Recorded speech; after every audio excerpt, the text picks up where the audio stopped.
Avilio.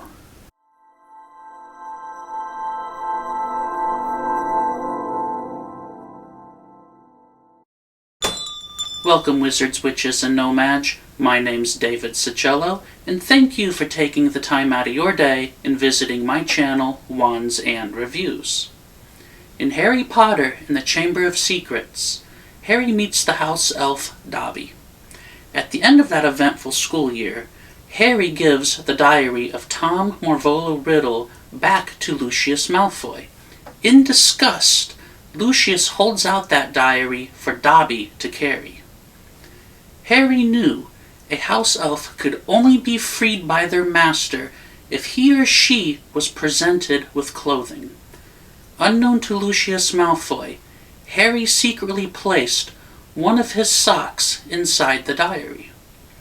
When Dobby opened up the diary, he was surprised a sock was hidden inside. A sock that set Dobby free from the family he served, the Malfoys. Today, I'll be reviewing with you the Dobby sculpture from the Nobel collection. This recreates the moment of Dobby being freed with sock in his hand.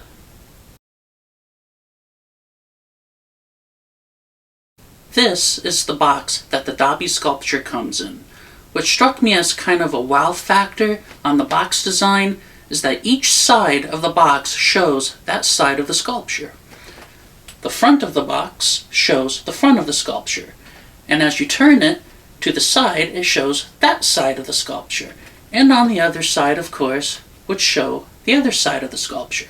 And on the back side of the box, it shows the sculpture along with some really nice art from the Chamber of Secrets.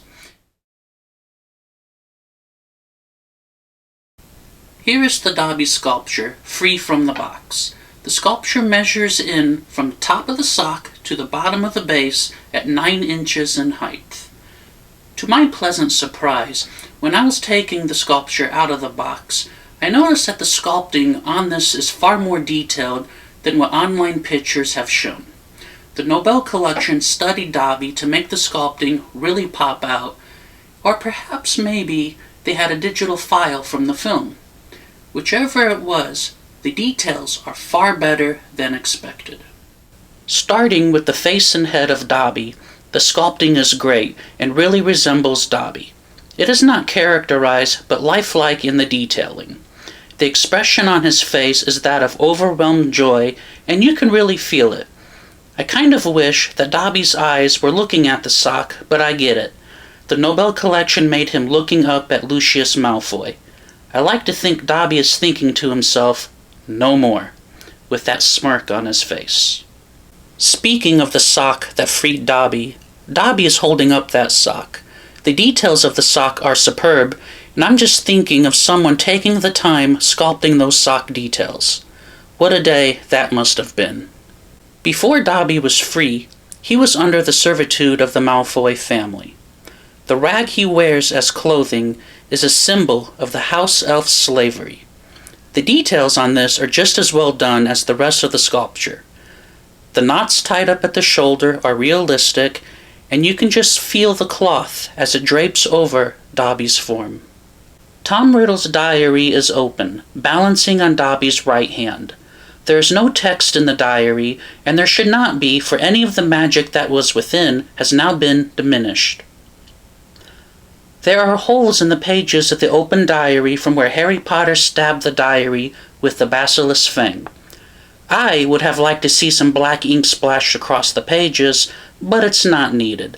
The pages of the diary do have that look of being wet and dried. The holes are also on the cover of the diary. Another great attention to detail.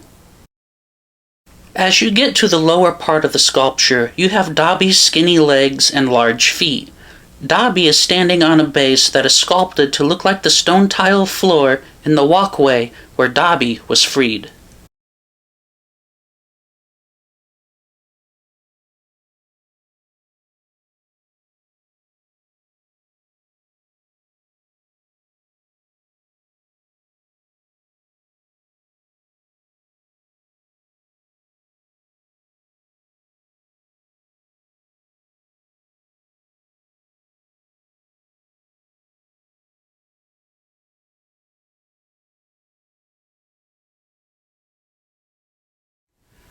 The attention to detail on this Dobby sculpture is far superior to what any online image had to offer.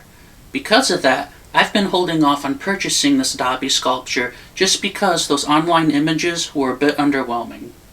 The Nobel collection did a really great job in producing this sculpture, and it's a shame that those official pictures didn't do it any justice. This is the quality and detail that anyone who buys from the Nobel collection should be expecting. I'm kind of sad that I didn't buy this Dobby sculpture earlier for my collection. I can honestly say, well done Nobel collection.